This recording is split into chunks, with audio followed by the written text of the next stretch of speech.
the search is still on for a grandmother missing after a devastating Marshall fire in Boulder County. That search around where Nadine Turnbull lived is in the fire zone. Investigators also still working on how that fire started and where nearly 1,100 homes burned in the firestorm. Another 150 damaged. Well, many of the victims of that fire lost almost everything that night. CBS 4's Connor McHugh live tonight in Superior. And Connor, you followed one man today that was trying to find really anything that he could. Yeah, Karen, this work can be dangerous, and that's why Boulder County officials are urging people not to come to their properties and sift through to find some of their belongings. But for some, it is well worth the risk for a chance at finding some of their valuables or even tokens of their past. Rocks and dust and pipes and wire. Shovel by shovel, handful by handful, Sean Tanner is sifting through what little is left of his Superior home. There's not a sense of color to anything other than darkness. His goal is to find what few things the Marshall fire didn't claim. There's a lot of memories that were lost in this fire. I think if anybody could find just a little glimpse of the past, I think it just brings hopes for your future. When flames raced toward his neighborhood, Tanner chose to help friends rather than grab any belongings. On Monday, 2 of them tried to pay back the favor. Anything I can do to help him, I'll sift through this rubble for 12 hours until it's dark. Until now, Tanner had only found this piece of blown glass. It was given to us at a time when my wife was going through some hard times with stage 2 breast cancer, and so it's kind of like a little a taste of strength. Now this melted metal may be what he searched for this entire time, his wife's wedding rings. It's just got some weight to it. It's got the clang to it. We're all just crossing our fingers with a little bit of hope. For Tanner, this search isn't for objects. We'll piece it back together. But instead, connections to the past. It is a good, strong sense of closure to just go through this last bit of hope and be able to walk away just with the next steps in front of us. On Sunday, Boulder County officials shared 2 vetted nonprofit organizations who will do the sifting work for you. We will be posting a link for more information on that on our website, cbsdenver.com. In Superior, Connor McHugh covering Colorado First. Connor, we certainly wish and hope that these families will find a little bit of something in all of that. Thank you so much for your report tonight. Well, we know there is interest in how to help our neighbors that have been impacted by this fire.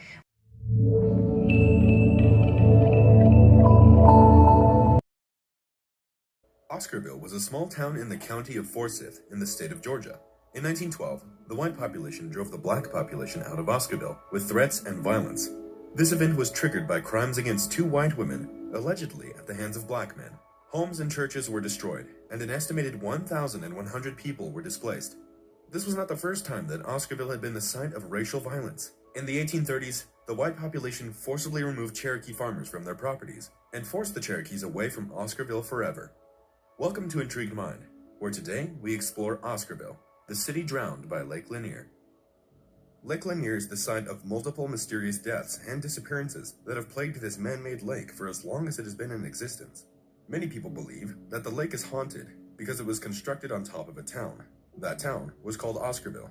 Located in Forsyth County, it still exists today, but it is submerged beneath as much as 152 feet of water, though the remnants of Oscarville were revealed during droughts between 2000 and 2009.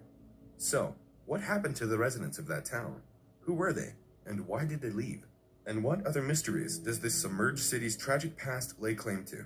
Keep watching to learn all about the secrets of Oscarville, the town that was flooded by Lake Lanier. Oscarville was a town in Forsyth County, which lies in the northern part of the state of Georgia. Today, this county is characterized by a predominantly white population. Yet, this was not always the case. In 1912, each and every black resident was forcibly relocated. An estimated 1,100 people, comprising 10% of Oscarville's population, were removed from their homes and sent into exile. But what events precipitated this racial cleansing? In September of that year, before the white people drove out their black neighbors, a young woman was found in the nearby woods. She was beaten, bloodied, and unconscious. The woman was 18-year-old Sleety Mae Crow. The girl later died of her injuries, 1 week shy of her 19th birthday. It was believed that she had been struck from behind and dragged into the woods while walking home from her aunt's house. Her assailant raped her before striking her in the head with a rock at least 3 times, crushing her skull. A black man named Rob Edwards, whose only crime was to be in the area at the time of the attack, was quickly seized. Edwards was unlawfully hung in the town square, with many of the white community present. His body was strung up on a telephone pole, and white onlookers fired bullets into his lifeless body. 2 more people would be executed for this still unsolved murder: 16-year-old Edward Knox, whom the girl allegedly accused on her deathbed, and a 17-year-old Oscar Daniel. The 2 boys were put on trial, found guilty, and handed down a sentence of death by hanging. Earlier that same week, another white woman was allegedly assaulted by 2 black men. Ellen Gresh, the wife of a well-respected farmer, accused 2 black men, Tony Howell and Isaiah Perkle, of attempting to rape her, before they were startled and scared away by her mother. These men were imprisoned, awaiting trial. A black preacher by the name of Grant Ellen was alleged to have speculated at a community barbecue that Gresh may have given consent to sexual relations with Howell and Perkle. Word of this speculation reached the ears of the white members of the community, who were enraged at the suggestion. An angry mob captured Grant Ellen and horsewhipped him until he was nearly dead. The local sheriff managed to intervene just in time to drag the preacher to the safety of the courthouse. Regardless of whether these black men were guilty of the crimes they were accused of or not, it acted as a flame to a powder keg. The night of Sleety May Crow's funeral, enraged white men gathered at the town's crossroads, armed with guns and sticks of dynamite. They descended on the black population with fury, spurred on by sensational news reports and the support of Crow's parents, who went on record to say that they wished to be rid of the town's black people, whom they referred to as the fiends of hell. In the coming months, these white vigilantes, known collectively as the Night Riders, drove the black community out of town. It is estimated that in the early months of the racial cleansing, that 98% of Oscarville's black community fled in fear, never to return. Many of the cabins of Oscarville's black population were scattered along the banks of the Chattahoochee River on the outskirts of town. The Night Riders would go to each and every white home to call up the adult men of the family to join the group. It is worth remembering that it had only been 50 years earlier that a white man was legally allowed to pursue escaped slaves in the days before the Civil War and the Emancipation Proclamation. Therefore, when the knock on the door came after sundown to join the Night Riders posse, it may not have seemed a foreign concept to these men at all. It took a few months for these so-called Night Riders to drive the black people out of Oscarville and from nearby towns such as Cumming. Those members of the black community who served in the wealthy houses of the upper-class white families in the neighboring town of Cumming were afforded some protection. But the poor sharecroppers, landowners, and cotton pickers, who were the most vulnerable, were the first to flee the town. The Night Riders' main modus operandi was to throw stones through windows, to fire gunshots through front doors, and to shout out, "Get!" to the terrified inhabitants within.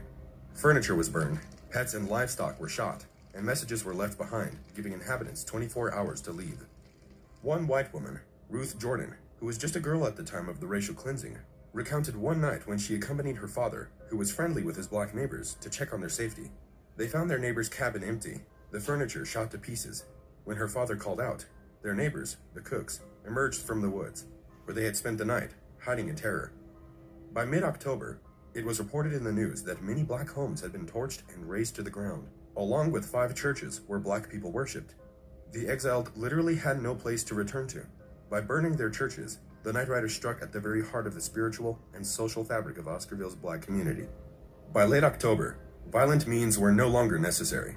All it took was for the Night Riders to leave a tied-up bundle of sticks on a cabin's front porch in the morning, and the family who dwelled there would be gone by sundown. Such was the depth of their terror.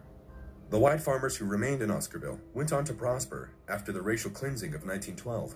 In fact, they were so successful that Oscarville was one of the few farming communities to survive both the Great Depression and the boll weevil attacks on cotton that had plagued the area since 1915. However, the fact that Oscarville primarily comprised farming land made it a target for developers who wanted to create a water supply for the fast-growing Atlanta metro. All but 5 residents were asked to sell their land to the government for this project. In 1947, a deal was struck between the Chamber of Commerce and the Industrial Bureau for the construction of the Beaufort Dam, which took 4 years to complete, and by 1959, Lake Lanier was filled for the first time. By this time, the farming town that was Oscarville had completely disappeared, only living on via a handful of old maps, archived newspaper articles, and local oral history. About 1,100 people lost their livelihoods and their homes during the 1912 racial cleansing of Oscarville. A few families sold their properties for dirt cheap. The majority just left. No longer able to make a living off the land they were forced to abandon, they were unable to pay their taxes. This meant that their property was seized by the government. The white farmers who remained often simply took possession of them. All this made it much simpler to legally flood the land that was many people's ancestral home. Perhaps the saddest part of this dark chapter in America's history is that this was not the first time that people had been displaced from the land where Oscarville sat. In Forsyth County, during the 1830s, Cherokee farmers, who had no legal rights, had their holdings taken away from them in a so-called land lottery, in which white settlers were granted a stamped document which gave them the right to drive the Cherokee farmers out of their homes and away from their land, and they had no legal redress. Quite often, these farmers were driven out at gunpoint. This was simply a government-sanctioned land grab, and just like the Cook family, who hid from their white attackers in the nearby woods, so too did many of the Cherokee farmers, who would rather hide in the forest and starve than be driven out. Eventually, in the face of such adversity, a small faction of the Cherokee ceded the entire Cherokee territory to the United States. The Cherokee were then rounded up and pinned like animals, before being packed into wagons and forced to walk out of Georgia forever, bound for a reservation in Oklahoma. There is a well-known and indelible truth which historians attribute to the Spanish philosopher George Santayana, that those who cannot remember the past are condemned to repeat it. It would seem that this was the case with the peoples of Oscarville. This town is better off, buried beneath the deep waters of Lake Lanier.